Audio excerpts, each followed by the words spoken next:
Fast, focused, and fearless. Here's everything you need to know as you jumpstart your day. I'm Pauline Verzosa. The national government has clarified that the U.S. Task Force Ayungin has no direct participation in our resupply mission in the West Philippine Sea.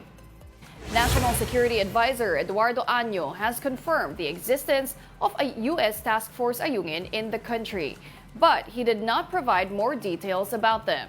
However, Año did explain that the task force is here to provide support to our military amid the tension with China.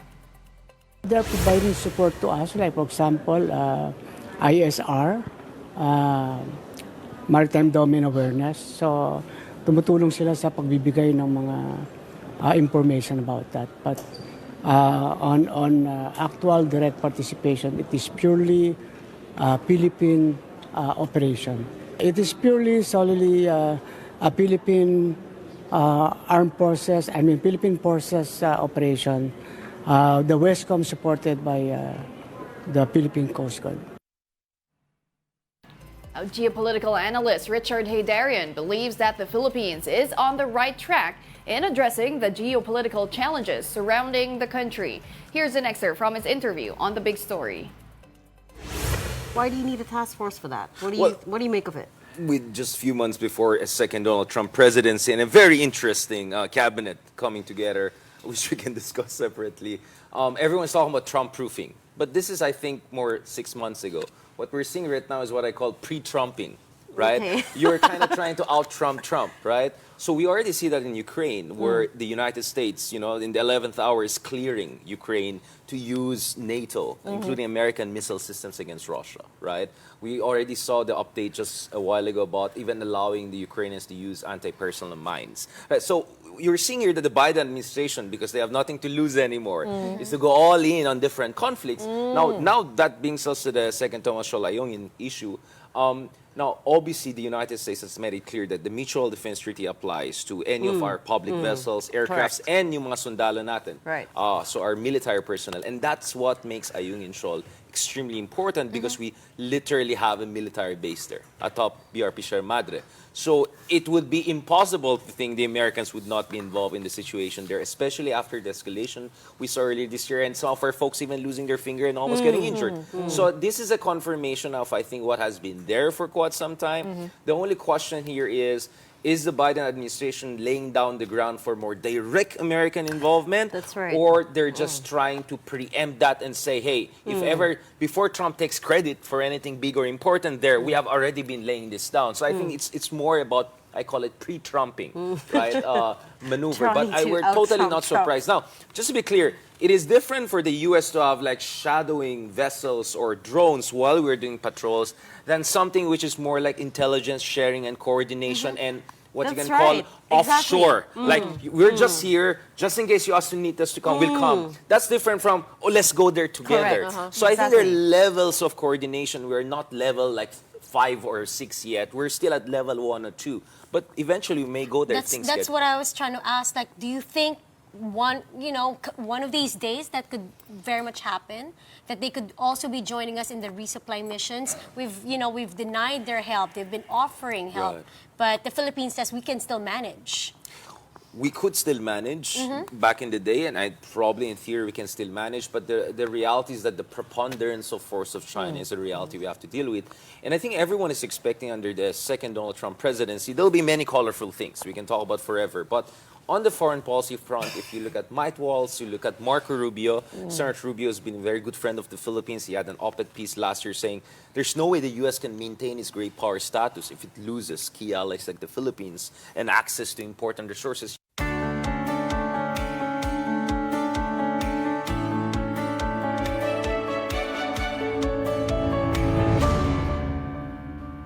The International Criminal Court, or ICC, has issued arrest warrants against Israeli Prime Minister Benjamin Netanyahu.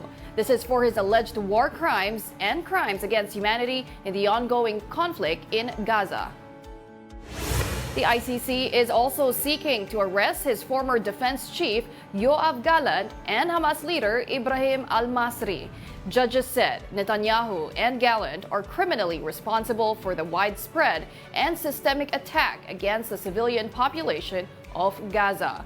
Israel's ongoing campaign in Gaza has already killed about 44,000 Palestinians so far. Let's now take a quick look at today's other headlines.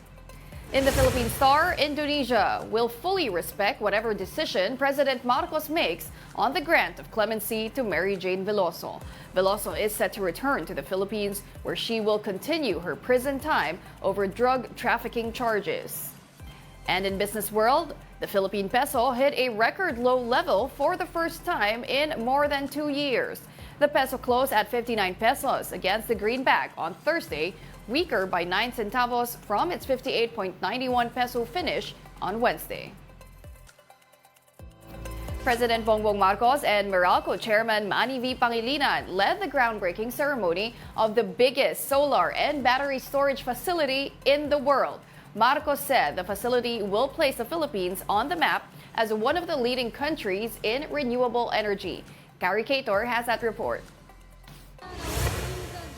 President Bongbong Marcos led the groundbreaking of the Meralco Terra or Mtera solar project this morning, touted to become the world's largest solar and battery storage facility.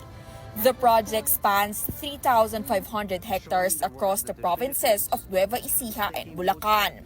It's a hugely impressive project by any measure.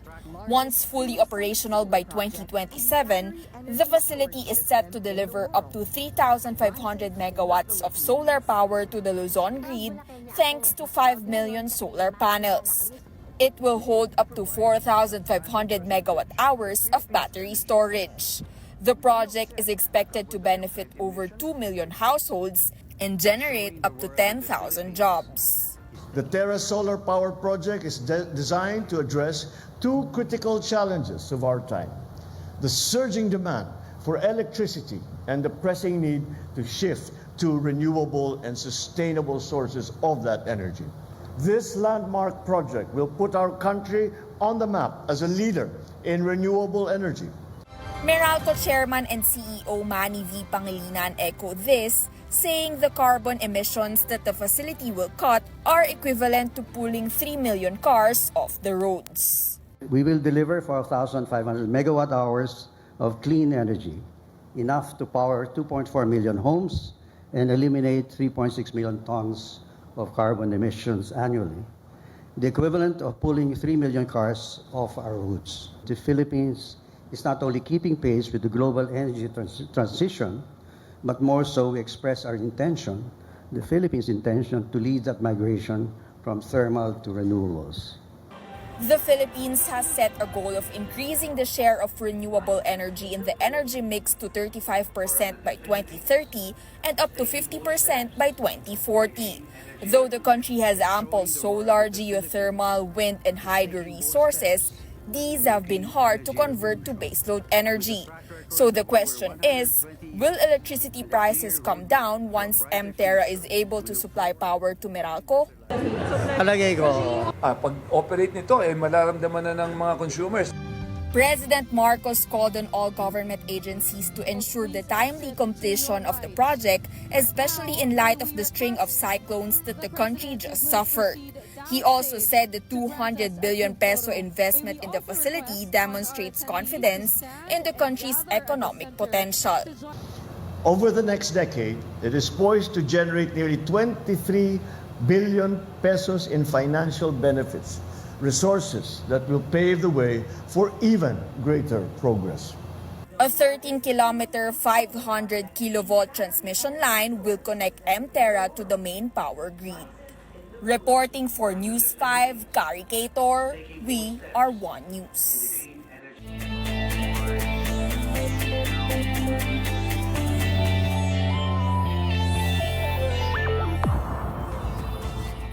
In the PBL, Signal HD earns a share of the lead with an impressive 4-set victory against Cherry Tigo.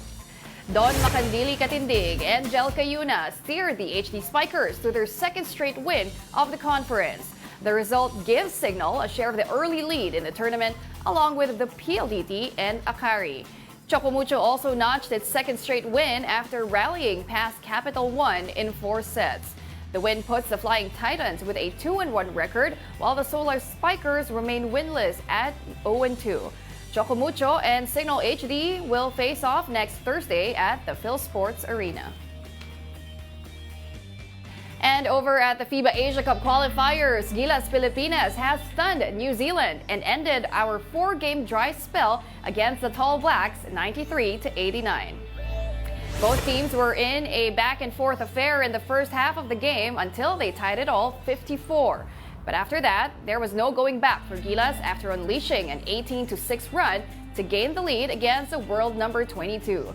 Justin Brownlee led the team with a game-high 26 points, 11 rebounds, 4 assists, 2 steals, and 2 blocks. With the win, the Philippines now sits on top of Group B with 3 wins, and they will next face Hong Kong this Sunday at the Mall of Asia Arena. And those are the top stories of the hour. Join us later at 9 a.m. as we continue to monitor the day's biggest stories. I'm Pauline Verzosa. We are One News.